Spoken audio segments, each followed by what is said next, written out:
Hi, I'm Debbie Georgatos. Welcome to my show, America, Can We Talk? Today we're going to talk about the biggest issue in 2020 is America's identity, Sanders' fake freedom, the Socialist conference over July 4th, the National Conservative conference this week, a little compare and contrast, and finally, I want to talk about today what American nationalism means. And of course, I want to tell you why these stories matter to you.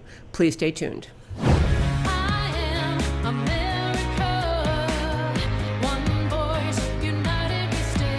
Debbie Georgatos, host of America Can We Talk, is an author, attorney, and political analyst whose mission is to inspire the American political conversation about preserving liberty in the best country on earth. And welcome again to America Can We Talk? I'm Debbie Georgatos. For today's first five, I just want to hit on the overarching idea that in the 2020 elections, the presidential election coming up next year, the single most important issue, overarching issue, is simply what is the identity of America? I know I've talked many times on this show about the importance of a variety of issues. We talk about border security and immigration policy and tax policy and refugee policy and United Nations and our relation to them and free markets versus socialism. And all of those are underlying issues that will be on people's minds in 2020. But the overarching issue that America needs to think about, address, and answer correctly is the question, really, what does America mean? What is the identity of America? Because as you know, I think if you listen to the show very often, you must know, I do this show to speak up for the extraordinary and unique greatness of America. The point of doing my show is to try to lay out the arguments, to tell the history, to explain the ideas in the founding of America, all leading to the point that America's extraordinary position in the world as the world's safest, freest, most prosperous, most successful country, the country literally every refugee who needs to leave their home country and go somewhere, so many, the majority of them would like to come to America. And there's a reason for America's unique greatness. And the reason is the ideas in the founding of our country, the founding and the Declaration, as spelled out in the Declaration of Independence and later embellished and developed in the Constitution. Those founding ideas are what the difference is that makes America great. One of the core ideas in the founding of America is that individuals, each of us, have the right to live in freedom. We have the right, God-given, not given by the government or any other entity, God-given right to live our lives pursuing liberty, pursuing our version of life, liberty, and happiness. We have the right to have a government. We're founded on the idea that government exists to protect those rights, to protect individuals in their God-given freedoms, and their freedoms too, and that's why we have all those freedoms spelled out in the Bill of Rights, especially the First Amendment. We have the right to live in freedom, which includes freedom of speech and religion and assembly. And those freedoms, all the ideas, the founding idea of America is literally the number one issue in the 2020 elections, because that very freedom, the very idea of what America is under assault today, not externally, not from someone trying to invade our borders, although we do have that issue too, but internally in America. We have a growing movement on the American left, the radical left, that simply does not like those founding core ideas, the ideas that we have God-given rights, and also simply the idea, because we're a country based on Judeo-Christian values, the idea that the concept of truth exists. Or to say it more precisely, that truth itself exists. Much of the American left is pushing the argument on issue after issue after issue that there's no such thing as truth, there's no such thing as right or wrong, there's no such thing as moral, not moral, that every issue on the planet, the economic systems, the political systems, everything is just a matter of competing ideologies, and they all are equally morally equivalent. We have the moral equivalency of all ideas as the premise of the American left. We are losing in our American political conversation the concept that truth exists, and that we are, as free people in this country, not only permitted to, but we have an obligation as the patriots of this generation to stand up for those ideas, to articulate them, to explain them, to apply them to the issues of our time. So today, on this Deep Dive Monday, I'm going to dive into the question of what is the meaning and identity of America, and in particular to try to lay out the two very different versions of what it means, what America means in this time, because that is really what's on the ballot in 2020. And that, my friends, is today's First Five. I want to turn and talk about Bernie Sanders. Bernie Sanders, the Democrat presidential candidate, he's actually slipping in the polls a little bit. He was, for quite a while, appeared he was the #1 guy. He's behind in polling now, behind Joe Biden, and depends what state you're in. He's being challenged by Elizabeth Warren, and I guess Kamala Harris also appears in some of those polls. But Bernie Sanders typifies the American left and the ideas I want to talk about today. In Bernie Sanders' campaign, he is one of the most honest of all of the Democrat presidential candidates, and even, frankly, of the Democrat senatorial candidates when he runs for Senate. He is perfectly willing to acknowledge that his ideas fall on the political spectrum into the radical left Democrat socialist ideas. He's fine saying that, which makes him more honest than many of the other Democrats running who literally embrace very, very similar ideas, but they are smart enough or they're strategic enough to realize that may not fly in America, so they stick with their depiction of themselves as they are Democrats or they are progressives. But I want to hit on two things about Bernie Sanders, and then we're going to turn to talk about a conference that happened in America over July 4th weekend with a socialist conference. But on Bernie Sanders, a lot of you probably saw that his campaign has gotten quite a bit of bad publicity in the last few days about the issue that his own staff, he has staff probably in every state, but certainly in the important swing states, the early primary states, he has a staff already working for him as he pursues the Democrat presidential nomination, and his staff is unionized, like a manufacturing plant. His staff is unionized, and he negotiates with them. And he is suffering from the reality that his staff is complaining to the media. In fact, one of them wrote a letter to the Washington Post essentially saying Bernie Sanders isn't really honoring in our campaign this $15 an hour minimum wage thing that he keeps telling America there needs to be at least a $15 minimum wage. And so these workers are saying, we might be getting 15, but that's only if we really only worked whatever the number of hours is, 40 hours a week, but all of us work much more than that.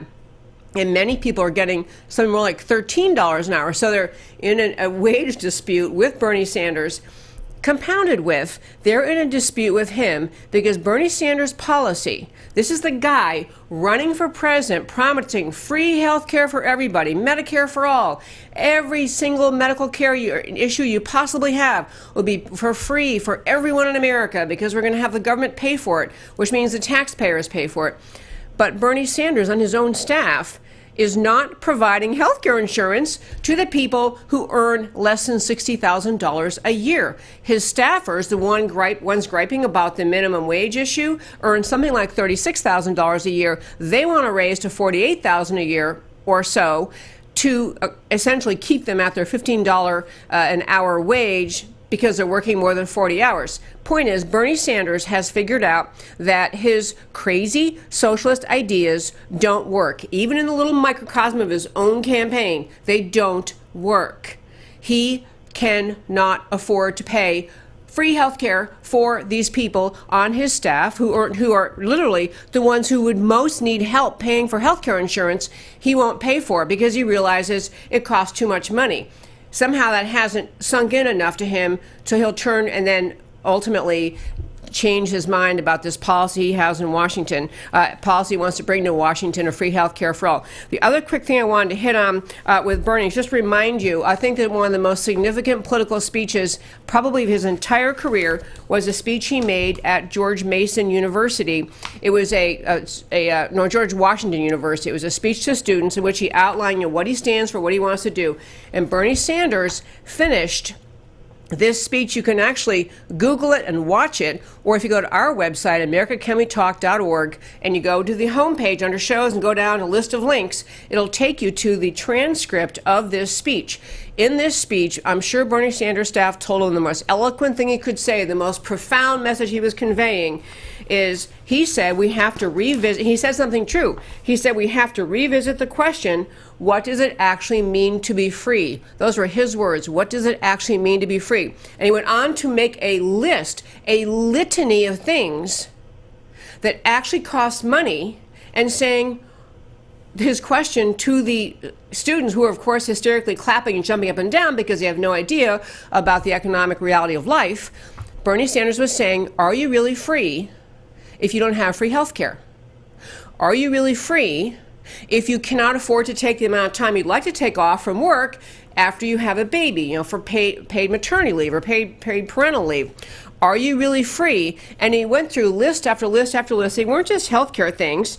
You know, he taught, well, if you can't afford to go to a doctor when you want to, if you spend half of your, are you truly free if you spend half your limited income on housing and are forced to borrow money to pay for other things? He's saying to people, his argument is the only way he sees you, the American citizens, as free, truly free, is that everything that costs you money should be given to you by the government. That's his argument. You're not really free unless the government takes care of everything you need, which means the taxpayers pay for everything you need or want. This goes to housing and college education of all kinds. It goes to food and health care. This is a guy, if he were being really honest with America, he wouldn't really call himself a Democrat socialist. He's pretty much of a communist. Now, we have other political parties, and hopefully we could get rid of him someday if he ever were to be elected. But this is a guy who's running on the platform, the government should take care of your every need. Contrast that with what President Trump is doing, ran on and is doing, which is bringing more jobs to America, reducing regulation by the federal government so that more jobs are available to Americans, increasing the number of Americans working in every category, every racial, ethnic category across the country, increasing the percentage of people working who are then able to be self-sufficient, self-reliant. That's a great core distinction just from the very beginning as we get through today. The issue in 2020 is what kind of America will we have? What does America mean? To Bernie Sanders and frankly all the wackos on the American left, it means move toward socialism as fast as you can. Move toward government-provided everything, which is only paid for by government confiscation of the wealth of private citizens. And I don't mean just private citizens like the really wealthy, the people who are, you know, able to, have 7 yachts and 10 houses or whatever it is. The everyday American, middle-class America, middle America would be burdened to death by the taxes that would have to be imposed on them to pay for this stuff that Bernie Sanders is providing for free. And that, my friends, is the Bernie Sanders, it's fake freedom, folks. What he's selling you is fake freedom. He already can't implement the policies he stands for when he's dealing with his own staff. So Bernie Sanders, fake freedom, don't get sucked in. I want to turn, though, and talk about the big contrast I want to make today. So over July 4th, in an astonishing, if it were a sentence, it would be an oxymoron, like a socialist conference on July 4th, which is a celebration of freedom. But there was a socialist conference in America, I think it was in Chicago, over 4th of July weekend. And seriously, what a ridiculous oxymoron. The idea that people pursuing socialism would choose the July 4th holiday, although the truth is people who like socialism don't celebrate freedom, so I guess it actually makes a ton of sense. But there was a gentleman from the Heritage Foundation who went to the conference, and I think it was in Chicago, but he went to this conference, and he basically, this is a conference, a socialism conference, and he laid out some things I think are just world-class eye-opening for all of us who think, or we know anyone who thinks, that socialism just means being nicer and sharing. Socialism just means a little more generosity, a little bigger government assistance programs, a little bigger, check for amount of money allotted to food stamps, or a little bigger housing allowance. Socialism means the destruction of America. And I want to run through, this is just a socialist conference, these people who are pie in the sky, they want all this. To start with, the theme, the motto for the conference, this socialism conference over July 4th weekend was, here is the conference, the conference tagline: no borders, no bosses, no binaries. So we're going to go into this gentleman who from Heritage who went to it kind of laid out some of the top points they made. I'm going to add a few more on. But I want you to see both what they say they stand for and how far along the path America seems to be already, or not just America as a country, but our kind of political culture in this country. Our political conversation in America is slowly embracing these radical ideas, and I want to run through them. Okay, just to start with, the first thing he talked about is understand these are people talking about serious socialism. They're not talking about can't we slightly increase food stamps. They're talking about the socialistic control over, as you know, as the traditional definition has been of socialism, the control over the means of production, controls over industries, businesses, control over the things in society that we in America have always understood to belong in the private sector. And so they have, part of it they have is just a sense of an attempt to paint capitalism or freedom or free markets as unfair, as kind of a bad news deal, as unfair to people. And so I want, as just one example of how they've begun to make headway, this radical left socialists in this country have started to make headway on selling this idea that capitalism isn't fair and somehow socialism would be. At Harvard this year, what the graduation exercises, one of the commencement speakers is named Rakesh Khurana, and he opened his class day speech. This is a guy speaking at Harvard's graduation. He opened it talking about the capitalist ethos, E-T-H-O-S, ethos, the capitalist ethos, which he described as we deserve to win because of our skill, our hard work, and our contributions. And this guy, who is a professor of business and sociology at Harvard, was describing this capitalist ethos that we deserve to win because of skill, hard work. He basically said he's mystified by that belief. He compared the American free enterprise system to the game of Monopoly. How, hey, you roll the dice, turns out you could land in jail, or you could land on, the boardwalk and win all the, whatever it is you win in Monopoly. He compared the capitalist system to a game of Monopoly. And the reason, and I could read many more of his quotes, but there are a lot of examples I want to go through springing out of this socialist conference. But the idea that a guy was actually savvy enough to be able to teach at Harvard and to be invited to make remarks at the commencement, this is a guy who is teaching students that there is no connection between hard work and reward. He went on to talk about how, in this country we need to stop using words like deserved and deserving because they don't account for systemic inequities in our society. He urged listeners to junk the myth of the self-made person. He is down on the idea of the self-made person, down the idea of people being successful due to hard work. He's mocking the idea that success in America might lead, or hard work might lead to success. He's trying to sever the connection in the minds of these students between hard work and reward. This is a Socialist 101 goal.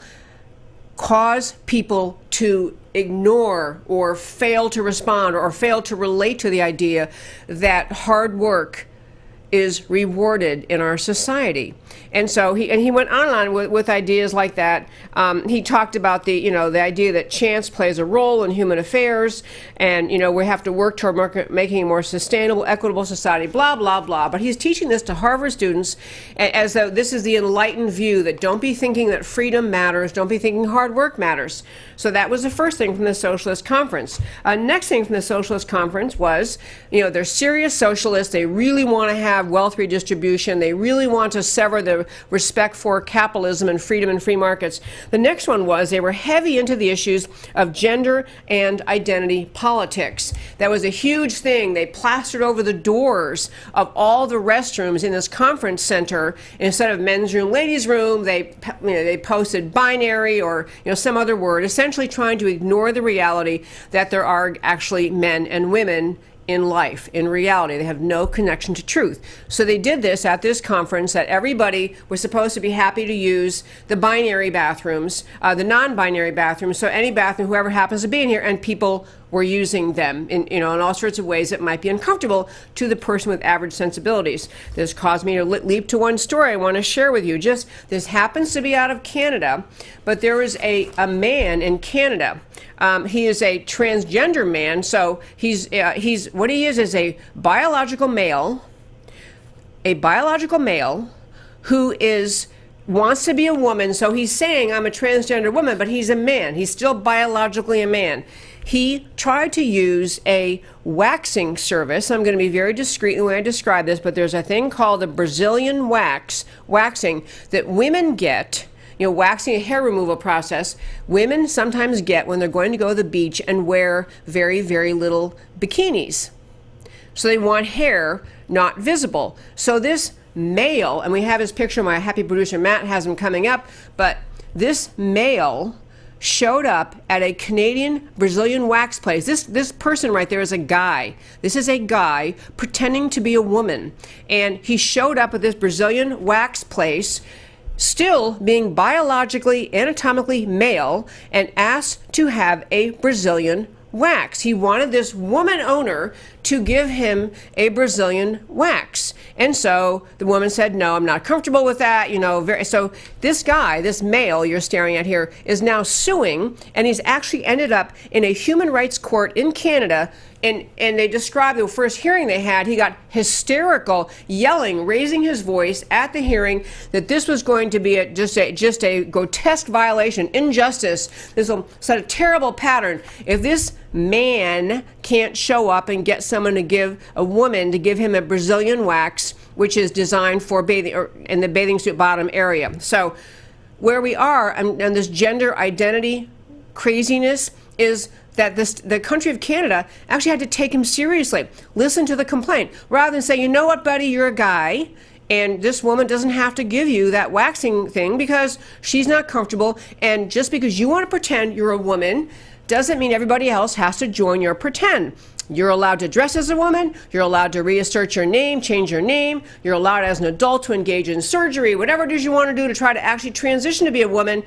But you're not entitled to drag the rest of sane society into your fantasy. You're a guy. But we are so far down the path of humoring this lack of truth, this idea that this is a man, he wants to be a woman, none of my business, fine, but he doesn't have the right to force his confusion and fantasy on everyone else. But the left is pushing this idea because they start with the idea truth doesn't exist, so therefore anyone, whoever this guy is, has the right to be whatever gender he thinks he is when he woke up that day. So that was one example of this craziness on gender politics being played out by the American left. Again, at this Socialist conference, I'm going to make a big point about this Socialist conference when we're all done. Another was the idea of race and racial politics and racial identity. Huge, heavy emphasis on the idea of race being the defining factor of people's existence. You're not really an American, or you're not really a resident of the state of Texas or New York or California. You are your race. It is your identity, and that is the part of the American left's push to just both eviscerate the value and greatness of the idea of being an American, and also to endlessly divide America into racial categories, which they then pit against each other, or try to bind all these hyphenated groups together, these grievance groups together, and say, stand with us, we're the American left, all you grievance groups, we've managed to get you so outraged that now you come along with us and we'll fix everything. As a really interesting example of how far the left has come with presenting this idea that your race is your identity, there was a Rasmussen poll that said 32% of Democrat voters polled, 32% of Democrat voters polled say it is racist for any white politician to criticize the political views of a politician of color. Let that sink in. They are not saying they might feel suspicious if a white politician criticized a politician of color, or they might question their motives.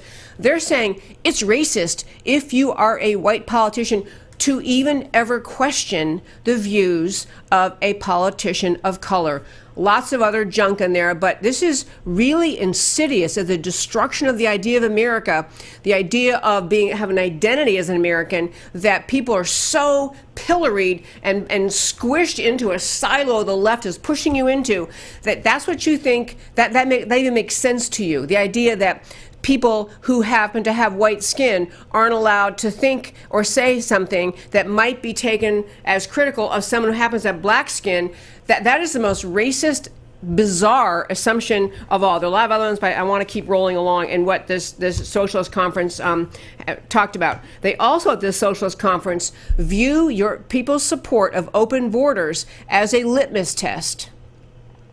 If you support building the wall, border security, fixing immigration, getting clear on what the asylum standards are. If you support anything about cracking down on immigration, that is a litmus test, and you're a bad person. You're not playing the socialist game. And so I just want to mention a few other things, how far the left has come in planting the seed in our culture, and frankly, in the culture of countries in Central America whose citizens are coming up, flooding our borders, planted the seed that even having a border is impermissible, unacceptable. So, border agents in the great state of Texas, people, over this past weekend, there were people who were storming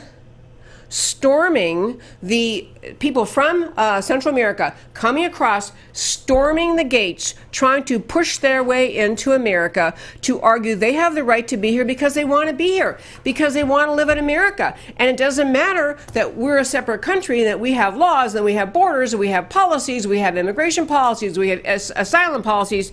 These border agents dealing with these 50 people who stormed the Rio Grande Bridge gate, and the border agents had to use tear gas to stop them, tear gas to push them back, to say, get out of here. And these migrants were physically abusive to the border agents, punching, kicking, and fighting.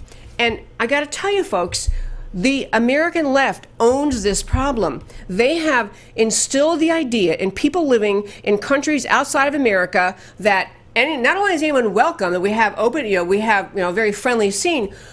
You have the right to come here. And they're being told, don't you think that someone can stop you? If you want to come to America, we're going to welcome you. Don't believe those crazy Border Patrol people ought to be able to stop you. You have the right to break our laws, the right to burst through our borders, because we said so, because borders don't matter. So this globalist mindset that just eviscerates the value of a border, the meaning of a border, has been implanted not just in the minds of all the radical leftists who are constantly fighting Border Patrol and complaining about ICE and supporting these sanctuary cities. People in other countries have gotten this idea from the American left. You can just storm the border. Hey, come on in. Everything's free here. There was also, by the way, polling, good news polling. A majority of Americans want mass deportations of illegal aliens following Congress's failure to solve the problem. We also had, just in this way in which we have illegal aliens in our country, and we have the left protecting them, hiding them, in Los Angeles over the weekend, or last week, there was an arrest of 22 MS-13 gang members, an MS-13 being an El Salvadorian gang, a violent El Salvadorian gang in Los Angeles, arrest of 22 of them for committing heinous murders with machetes. Literally, macheting people to death and cutting their hearts out physically. And this is in Los Angeles. 14 of those 22 illegal aliens. There's story after story after story, the crimes committed by illegal aliens, and yet we have the American public unsure whether or not we should be a little tougher on securing the border. We have a huge issue in North Carolina with illegal immigrants driving the child sex crime trade. That was a big story over the weekend, but I digress. Borders, back to our socialist conference, understand, this is a socialist. This conduct is a result of the socialist mindset that's saying, no borders, we like globalism, doesn't matter who comes here, everybody come on in. They also had the Green movement and just the radical leftism of the radical environmentalists. We have the Green New Deal, which I didn't bring a particular story about today, but The freshman four, the squad, all support the Green New Deal. Most of the Democrats running as for president have either firmly come out in support of it or at least said some really nice things about it. The Green New Deal is only a little bit about environmentalism. It is about environmentalism, but it's pretty much the leftist takeover of this country. And this is what was being touted and cheered at the Socialist conference. They also had this notion, this guy's observation was, don't dismiss the socialists on the left as just a tiny little minority. Don't dismiss them as just the extreme to be ignored. It's a rising ethos, his term, rising ethos in mainstream Democrat thought. I could have told him that, but that is a true story. There's also just uber protection of anything related to Islam. Islam may not be criticized. Islam, you can't even point out true things about Islam, or else you have violated the socialist rules for America. This brings one last story up from this particular conference. You may have seen the story over the weekend, but a beauty contestant, a beauty queen, and we have her picture. She is actually really beautiful. Was removed by the Miss World America pageant. Removed, and look at her sweet face. First of all, she's really pretty. She's an Asian girl, and she's obviously a Trump supporter. And she was removed as the winner. I think it was Michigan. I don't know what state she was from. But removed by the Miss World pageant because she put on social media conservative ideas. Like she put, for example, that she thought it was wrong that in Islamic majority countries, women are forced to wear the hijab if they don't want to.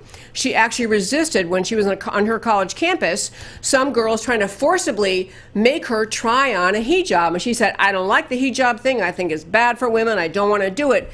These were the things, and she made several other comments on social media, these bringing up 2 points about the socialist intolerance of everybody else's views. One being, anything related to Islam is simply honored, period, full stop, cannot ever criticize no matter what happens. And then number 2, this idea we talked about a few days ago about progressive privilege.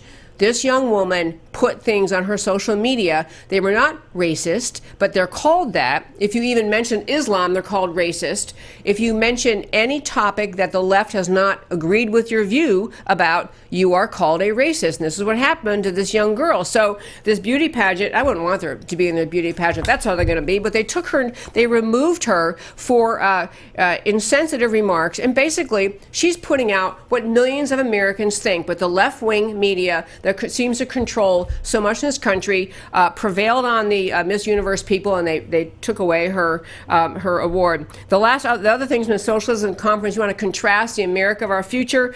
They have massive forced wealth redistribution. That is the greatest thing ever. We have to talk about that another day. This whole idea of social justice, which means whatever the view is the left wants becomes social justice. They get to say what it is. So justice, like I work really hard, work my way up from low income to being successful, but I have to send all my money into Washington to pay other people who never want to work. That's not a social justice problem to the left. Social justice is only what they say it is. There's endless, it goes on and on. And I want to close this discussion about the Socialist Conference with this point. If you step back from all of these different policy views that the left is embracing, the radical left is embracing at the Socialist Conference, you could make the argument that they are just factually unrelated. Why, for example, if you're an extreme environmentalist, if you're really, really worried about climate change, and so you really, really like the Green New Deal, why would that mean that you would have any particular position about border security? Why wouldn't you like border security? I mean, if all you're concerned about is the environment, what's wrong with border security? Or if you're really, really a radical LGBTQ advocate and you think that, people should get to change their gender every day and that you should be able to sue somebody if they won't agree with you and what gender you want, you're radically into that idea. What does that have to do with the environmental agenda? What does it have to do with the racial agenda? What does it have to do with the border agenda? And I'm making this point, I go on and on with all those comparisons, but drawing these analogies to make this point. The core that connects the socialist mindset in this country is utter hatred of Christianity, utter hatred of truth, utter hatred for the Western civilization values that built America. thread that runs through all of these ideas is just it's extreme godlessness. There's no God, there's no justice, there's no source of reward for hard labor, there's no meaning to America. It is the utter rejection of the very identity of America. The identity of America founded on the values we talk about on this show all the time.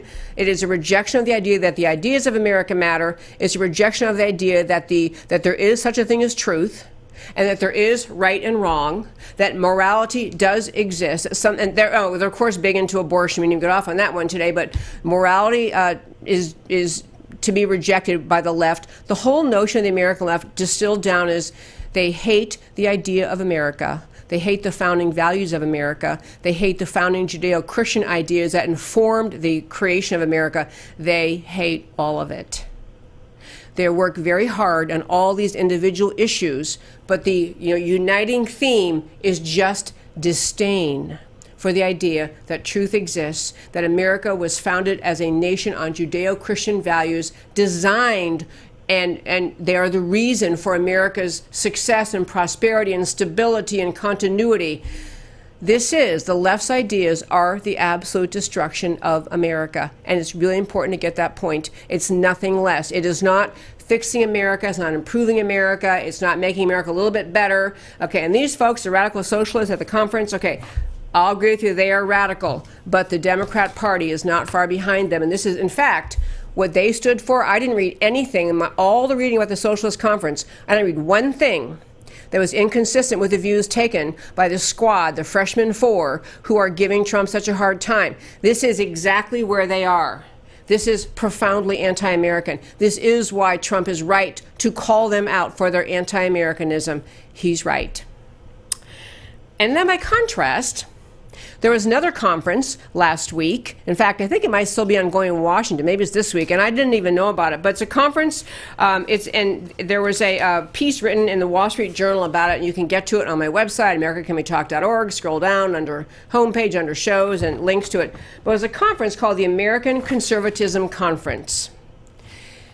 And these people were trying to say, what is it we're trying to conserve about America? What does conservatism mean?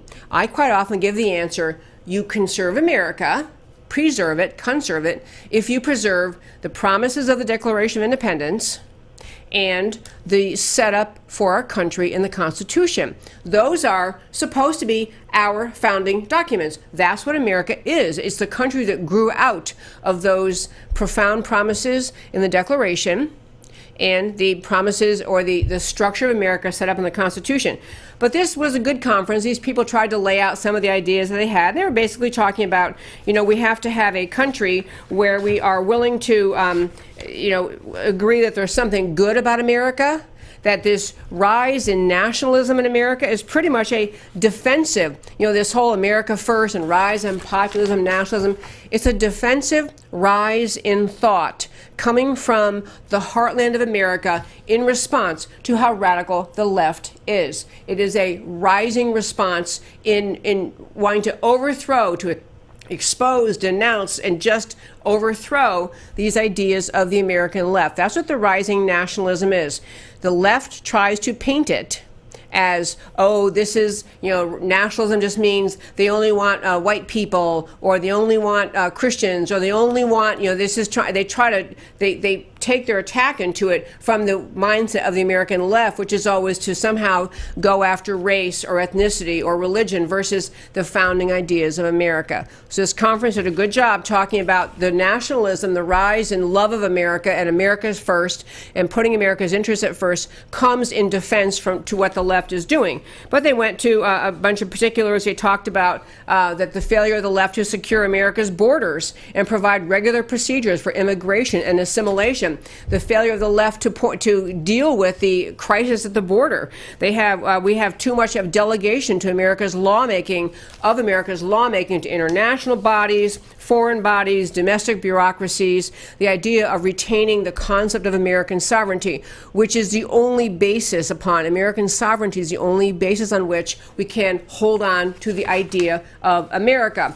They talk about the divisions. The left just works so hard to divide America along the lines of race and religion and outrage groups and minority groups and skin color groups, and that this is pivotal. This is an intentional effort, a pivotal effort by the American left to divide America, to make us ungrateful for, unappreciative, that we don't even talk about the unifying ideas of America because we're so busy being pushed around by the left's endless categorization of hyphenated groups and grievance groups and the latest outrage groups. And this is the freshman four. This is all they live for, is to somehow further divide America. Another big point they made is that there has been too much of a neglecting in our country of core promises to our country, like freedom of speech. We have the left shutting down speech through political correctness, through academia, in dozens of ways. Free speech has been under assault. Due process has been under assault. The idea of separation of powers. We talked with Tom Giovanetti last week from IPI, who was talking about the idea we have wrongly surrendered the three equal co-branches in the federal level to letting the Supreme Court have supremacy, and that we can't function like that. It wasn't intended by the founders. So it was really, and this conference also talked about we're never going to get the elusive American left unity, like struggling for American unity, which is really what the left is always trying to say. Oh, we want unity. Just can't, listen to us. We want unity. When the leftists say they want unity, what they mean is they want to force you and every other American to salute to whatever the left stands for. They mean unity, meaning they decide all issues, all values, all policies, all programs, and unity is achieved when you salute to them. When these people at this conservative conference are addressing that, they're saying, look, we're a country of 320 plus million people. People have their own ideas, their own values, their own beliefs. We're not going to get to unity. That's a farce. It's a false goal. But what we can get to is more of a sense of a collective purpose, an agreed upon purpose for our country, which has to be to preserve the ideas of our founding, the collective purpose to preserve the right of the individual to pursue his or her, their version of happiness, their version of how they want to live their life, how they want to express their liberty, their version, each individual's right to freedom of speech and assembly and freedom of religion. These rights, we can have a collective recommitment to those, and we can have a collective purpose to say whatever else we do, whatever policies we move toward, we're not going to take away those rights. We can have some collective purpose. We're never going to have this, this farce of a unity goal that the left is always talking about. So anyway, it was those two interesting conferences happening in this last week were really both, they were eye-opening as I get around to making my point about what today's show is all about. I want to do my final little segment on what American nationalism means.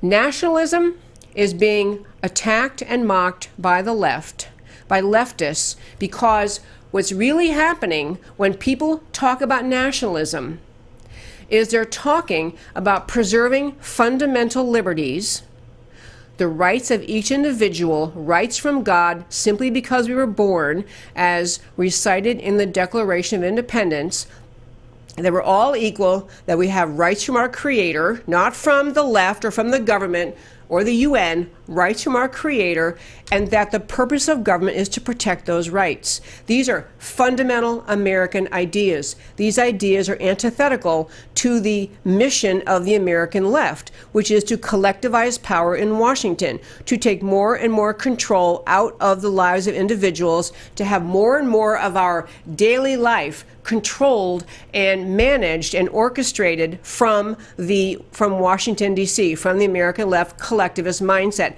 This is what the American left is all about. Nationalism, what American nationalism means, it is restoring and renewing our commitment to the founding ideas of this country. It is calling out loudly and harshly how radically off base, how radically un-American the socialist agenda is, how unacceptable it is in a country committed to the individual and his or her right to live in freedom, committed to the rights promised to us in the Bill of Rights. What the left wants will destroy all of that. American nationalism is about, in many, we can lay out just, talk for weeks and weeks, and probably will, about the many pieces and aspects of it and values behind it. But at its core, the idea of America's founding was this idea that we have rights from God, that we have freedom of religion, that there is such a thing as truth, to loop back to our first 5 today, that truth exists, that morals do matter, that we have a source of morality that is our creator, that is not the American left telling us that anything goes is the new morality, that people can be whatever gender they want every day they wake up, and they can change reality, they can change truth. This real idea of nationalism, this right idea of nationalism that has people on fire around this country, is really about restoring our founding ideas, these precious, timeless, extraordinary gifts our founders gave us in the Declaration and the Constitution, the idea of the right to live in liberty. And it is just, once you understand that, your rights are spelled out for you. There's a visceral rejection of what the American left is trying to do to this country. A visceral rejection. Folks, I do this show every day, America Can We Talk, for the purpose of trying to speak out about America and speak out about how extraordinary, great, and unique it is. And I want to thank you. I will tell you, I'm very, very grateful to see we have a growing audience, a significantly growing audience on Facebook and on YouTube. And I want to urge you, if you are enjoying my show, number one, remember, if anything ever happens with the social media, you can always find me at my website, americacanwetalk.org. I am never going to stop talking about America. And you can also email me at americacanwetalk@gmail.com, and I will put you on our once-a-week mailing list. You get, just from me, one only a week, and it's an email that has links to our shows, to the highlights of the shows, as a way we can always stay in touch. And as you likely know, I always close this show by sharing with you why I believe the stories we talked about today matter to you. And first, we talked about Bernie's bogus freedom and why it matters to you. Bernie's compensation struggles with his own unionized campaign staff shined the light of economic reality on his campaign to mandate for a higher minimum wage. Bernie's willingness to deprive his lowest paid staff of health insurance coverage shows his own self-interested rebellion against socialist-style mandates that he's trying to sell. Bernie doesn't believe or practice what he demands for America. His campaign proves his ideas don't work. Bernie's bogus freedom number 2. Socialism is built on cultivation of envy and then entitlement, ignorance of human nature. It severs the tie between reward and hard work, and ignoring economic reality. The colossal failures we can all see in front of us are the only possible outcome. Venezuela, Cuba, demoralized, desperate, devastated economies. The answer to Bernie Sanders, "Are you really free?" his famous speech, is, "We will lose our freedom if we demand government, the taxpayers, pay for our every need." Bernie and AOC and all the other Democrat socialists are selling America poison. Don't swallow it. And the Socialist Conference in D.C. or Chicago, wherever it was, the snapshot view of life, which is, and I didn't even get into this, I'm going to have to do it next time. The socialists are always taking a snapshot of today. This person poor, this person rich. Solution is take rich person's money, give it to poor person, instead of developing the idea of working hard for reward. The snapshot view of life and the economy leads to snapshot policy prescriptions. It's a godless view of humanity and leads to amoral policies, instantaneous wealth redistribution, which will have to happen over and over. No such thing as merit, only privilege. No more individuality or responsibility, just group membership. No more men and women, just malleable cell clusters. It's a good term for them. Eliminating borders that protect America's culture and ideals brings globalism governing. Socialism brings an end to freedom, an end to the work ethic, an end to a biblically based moral living in our society. Conservative Conference, this why it matters. The stakes in 2020 are becoming clearer, higher and higher, and more fundamental. America as founded or America destroyed. Secure borders, robustly enforced immigration system, reviving the concept of citizenship, reassertion of the idea of sovereignty that does not surrender to international organizations at the expense of national strength or well-being, reinvigorating the identity of being an American above racial or ethnic identities, separation of powers, protection of the freedoms of speech, religion, and assembly. These are fundamental, folks. And finally, in this American nationalism, it is not about blind allegiance to geography.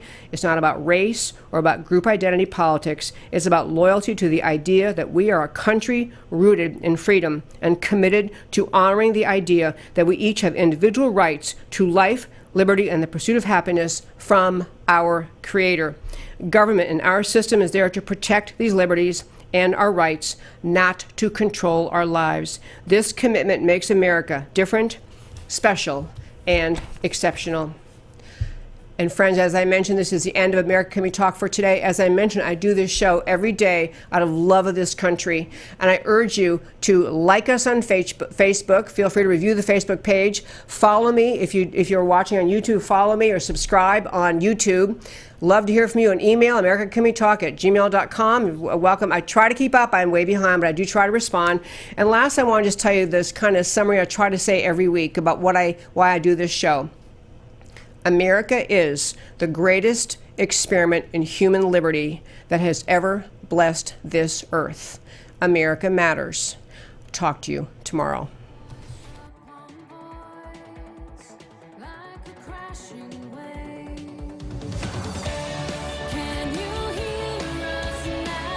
America, Can We Talk? Truth about America. Can you hear